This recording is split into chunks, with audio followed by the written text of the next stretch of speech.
Should we film from down here, do we think? Just get comfy.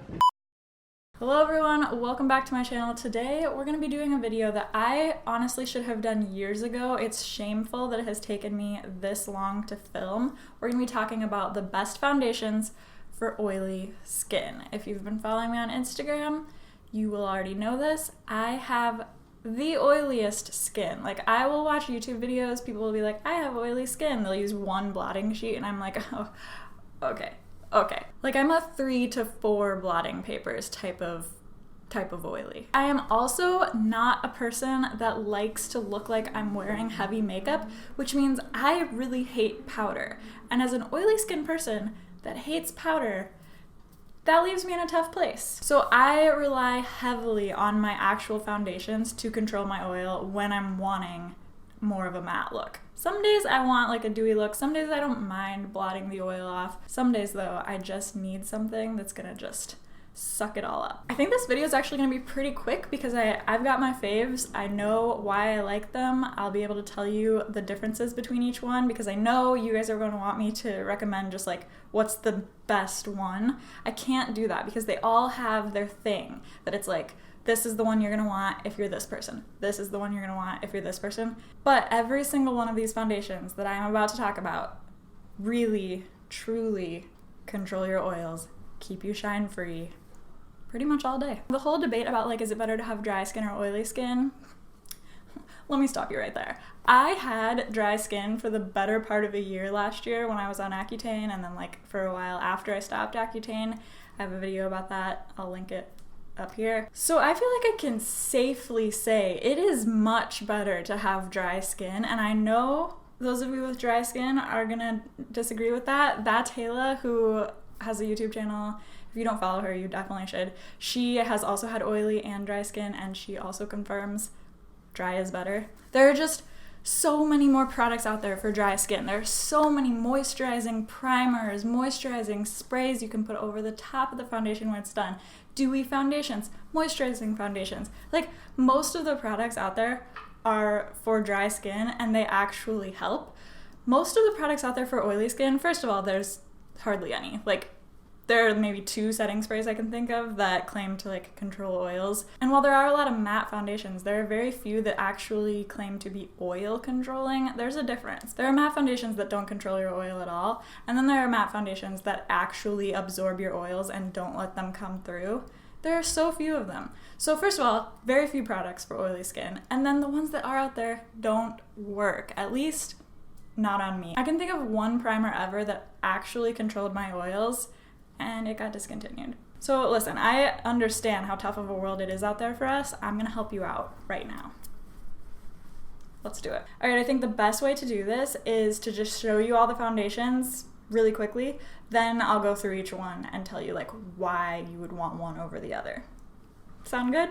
Sounds good to me. No one else is here to confirm that, so we're just gonna go with it. This sweatshirt is my favorite sweatshirt that I own. It was my mom's, so it's like actually legitimately from like the early 90s, late 80s, as fashion bloggers would say. It's vintage. And I stole it from her and I wear it all the time now. So thank you, Mom, for that. All right, in no particular order, the best foundations for controlling oil are as followed. We have the Revlon Colorstay Whipped Foundation. They don't make this anymore. We'll talk about that. The Revlon Full Cover Foundation. The Revlon Colorstay, just regular Colorstay in combination oily, because they also make one for dry skin.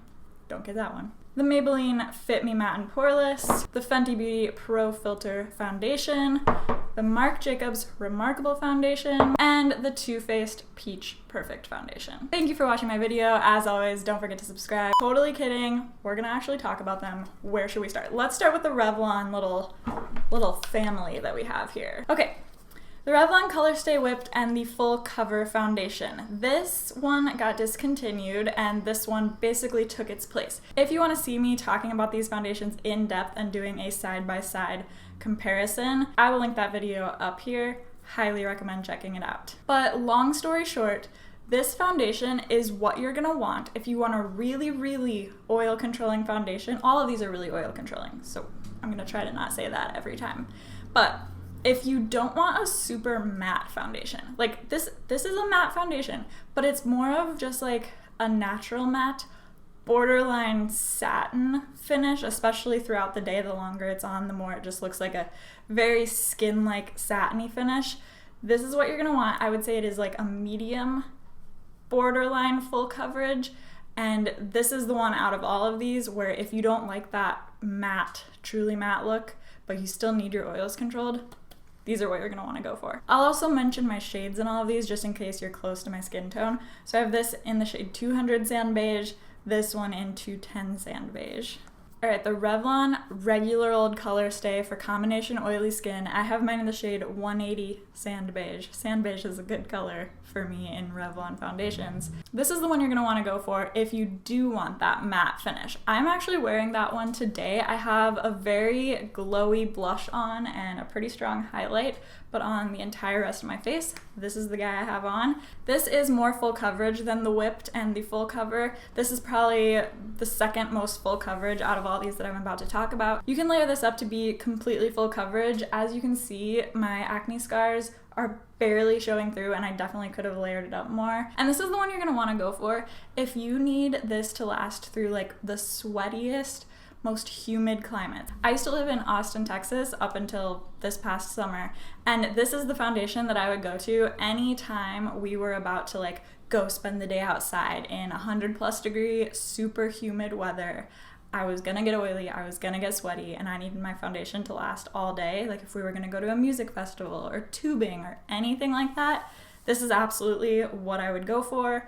Covers everything, stays on through anything. I would say literally the only downside to this foundation is just that it's probably gonna look too matte for some people, but I think it looks really nice and skin-like on me. And then the other thing is you just, with this one especially, you really gotta make sure you're washing your face properly, or this over time will start to clog your pores and cause acne. Because it's so just like stuck on your face, it's a little bit harder to remove. But if you go in with like an oil cleanser and then a regular cleanser, you'll be fine. I just wanted to note that. Next up is the Fenty Beauty foundation. I have mine in the shade 130. I also have a full review try-on demo wear test of this foundation. I will link that up in the card. This one is super great at controlling oil as well. It's maybe a hair less oil controlling than the Revlon ones, but it's really, really good. It's a pretty matte finish, and this is the one you're gonna wanna go to if A, you're cruelty-free, because I'm pretty sure this is the only cruelty-free foundation in the bunch. It's also the one you're gonna wanna go for if you can't find your shade in any of these other foundations. The Fenty Beauty line is known for having an incredible shade range with so many different undertones.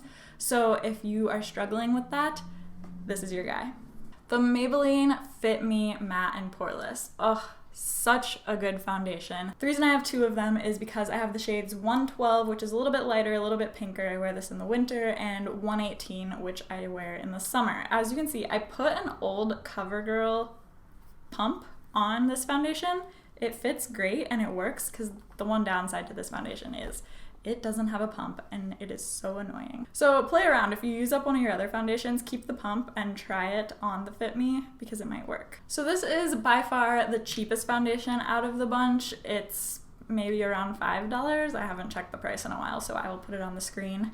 But it's definitely the most affordable. It is probably the least oil controlling out of this bunch, but it's still very oil controlling, if that makes sense. It's just the least out of this bunch. It also has a little bit less of a matte finish. I would say it's kind of like the Colorstay Whipped, where it's more of a satin matte finish. And this one is super, super blurring. Like, it's really gonna blur your pores. But the downside to this, or maybe the upside, depending on your preferences, is it is definitely just a medium coverage. This is not a full coverage foundation. I can't get this built up to be full coverage. It's medium, but some people like that. So this is the one you're gonna wanna go for if you prefer a little bit lighter coverage, and also if you don't wanna spend a lot of money on your foundation. The Marc Jacobs Remarkable, I'm not gonna spend a lot of time on this one because I have a very strong feeling this is going to get discontinued soon because no one ever talks about it anymore. But I did just want to mention it because it is incredibly oil controlling, and this is the one that you're gonna wanna go for If you've tried all these others, you've tried the Revlon Colorstay, and you're like, I just need something that is even more full coverage than that, that's when I would recommend this. I really wouldn't recommend it to anyone else because it is very easy for this to get cakey looking real fast. But if you are just finding that nothing is covering what you need it to cover, and you need an oil controlling, insanely high coverage foundation, this'll do it. What I like to do is only use this one on my cheek area and then go in with something else around the areas that I tend to get cakey. If that's a little too high maintenance for you, totally understand. That's just what I do. You could also just try mixing this in with things to add a little bit of coverage to them. But yeah, I just wanted to mention it in case you need something crazy full coverage that also controls your oils. Oh, and I have mine in the shade 26 Bisque Medium. Last but not least, we have the Too Faced Sweet Peach Foundation. I actually don't have a review of this up on my channel. I really should. I just don't. I don't know what to tell you. This foundation is so oil controlling, so transfer proof. It is like not going to come off. I wear this on days when it's hot in the summer and I need my makeup to just last through anything. You might be thinking, well, that sounds an awful lot like all the things you said about the Revlon Colorstay. And you're right. They are very similar. So obviously, I would say go with the cheaper one. However, the thing that this one has that this one does not is it is so blurring. It smooths out your pores like crazy. This one doesn't do that. It just doesn't. It doesn't like make your pores look terrible. I'm wearing it right now. I think it looks pretty decent. But this one, you put it on and you're like, oh, I'm airbrushed. This is too dark for me to wear in the winter. I have the shade Porcelain, but I think they have come out with lighter shades since I bought this. Not sure. You'll have to check into that.